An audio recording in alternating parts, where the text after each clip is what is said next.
La crisis del año 2009 trajo consigo una serie de consecuencias negativas que afectaron muy de lleno a varios países europeos, entre los que se encuentran los denominados peyorativamente países PIGS, entre ellos Portugal, Irlanda, también Italia, aunque menos, Grecia y España, que tuvieron que ser de alguna manera rescatadas financieramente por la Troika, o si lo queremos denominar por el Banco Central Europeo de la mano de Mario Draghi. Estos países tuvieron que recibir mil millonadas para poder rescatar a su banca y de esta manera no colapsar como país y que no tuvieran el famoso default que ha afectado, bueno, más recientemente a Argentina en el año 2001, pero que a lo largo de la historia también ha afectado a Alemania y a muchos otros países, entre los cuales se incluye España, aunque no de forma tan radical como ocurrió en Argentina. Bien, empezaremos con el país que se encuentra en una situación más negativa y más inestable de estos cuatro.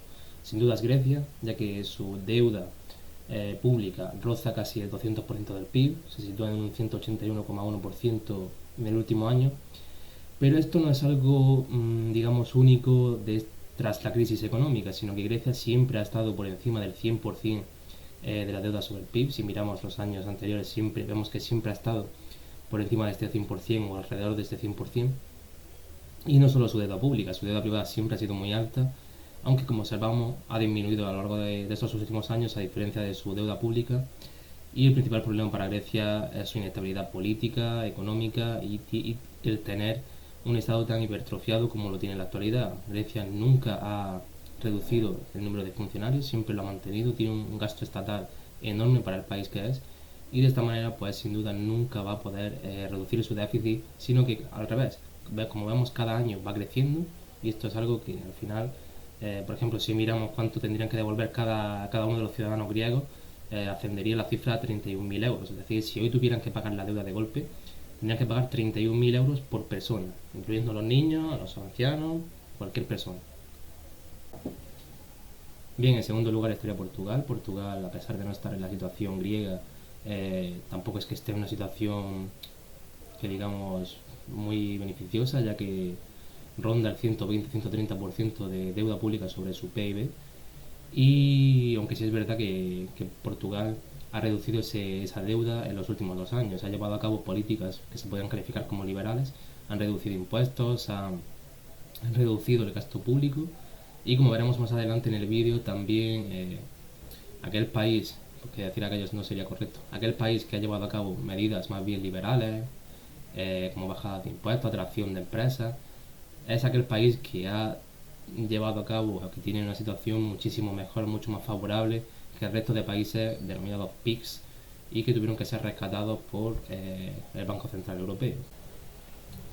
Bien, en tercer lugar se encontraría España. España, a pesar de estar alejada de las economías griega y portuguesa, no está en una situación que podamos definir como optimista, ya que rondamos el 100% del PIB sobre la deuda sobre el PIB. Y si tuviéramos que devolver a los españoles enteramente la deuda, tendremos que aportar 24.000 euros por persona. Es decir, cada persona, cada niño, cada anciano, cada estudiante tendría que devolver 24.000 euros. ¿Cómo se ha llevado, cómo se ha llegado a esta situación de deuda tan alarmante? Bien, no solo con la crisis financiera, porque es verdad que la crisis financiera disparó la deuda española, sino que además las medidas que llevaron a cabo tanto el Partido Socialista en primer lugar de la mano de Zapatero como el Partido Popular de la mano de Rajoy incrementaron muchísimo más esta deuda. ¿Por qué? Porque con la subida de impuestos se podría haber financiado el pago de esta deuda, pero siempre y cuando esa subida de impuestos vaya acompañada de una reducción del gasto público. Si gastas más de lo que ingresas, tienes que tirar de deuda.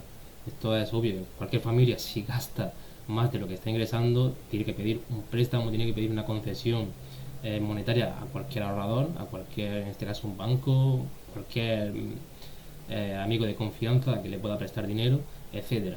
Lo que no puede hacer es financiar sistemáticamente, año tras año, un gasto con dinero que no tienes. Por tanto, tienes que pedirlo prestado y de esta forma te estás endeudando. ¿Qué es lo que ocurre? Que nos están endeudando todos sin pedirnos permiso, es decir, sin decirnos absolutamente nada. Esta deuda se va a tener que pagar finalmente y lo que están haciendo pues es incrementar esta deuda de forma sistemática. De esta manera nos encontramos que estamos rondando un 100% de deuda sobre el PIB y que esta reducción va a pasos muy lentos, pero su incremento, es decir, el incremento de la deuda puede llegar a tener picos muy rápidos en muy poco tiempo.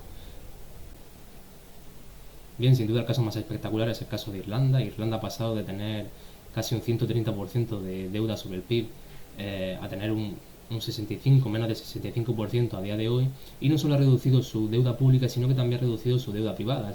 Es sin duda unas cifras espectaculares, el ritmo al que la ha reducido, porque además esto sitúa a Irlanda más cerca de países que no tuvieron una situación, digamos, grave, ya que llegaron a disfrutar de pleno empleo, como fue el caso de Alemania, sino que está a su vez más cerca de estos países y mucho más alejado del caso de España, del caso de Portugal, del caso de Grecia, del caso de Italia, de Chipre, etcétera.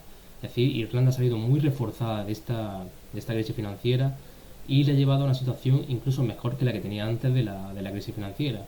Debemos preguntarnos por qué ha llegado a esta situación después de pasar por, es decir, tras caer al pozo, cómo ha salido mucho más reforzada. Bien, Irlanda, como todos sabemos, redujo mucho más los impuestos que cualquier otro país, aunque es verdad que Irlanda ya tenía un impuesto sobre sociedades mucho más bajo que el resto de Europa, lo bajó aún más ignorando las recomendaciones de la Unión Europea.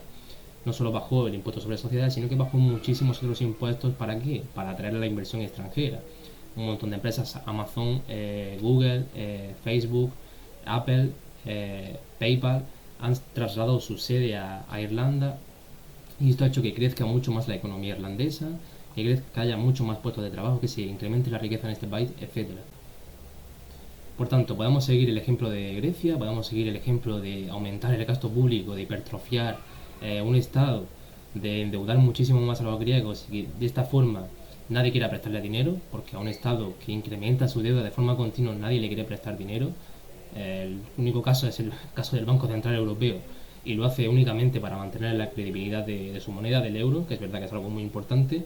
O podemos seguir el caso de Irlanda, de reducir su deuda, no ya pasos agigantados como lo ha hecho Irlanda, porque es verdad que es muy complicado, pero sí poner los mecanismos para que se pueda reducir esa deuda, para que su mercado, sus ciudadanos, su economía tengan mucha más credibilidad que otra economía, y de esta forma se incremente la riqueza de ese país, en este caso la riqueza de sus ciudadanos, porque lo que se hace es darle muchas más facilidades para que creen empresas, para que creen negocios, para que prosperen, y en definitiva para que se cree mucha más riqueza en esa zona. Por tanto, mayor libertad para las personas se traduce en mayor riqueza para el conjunto de ciudadanos.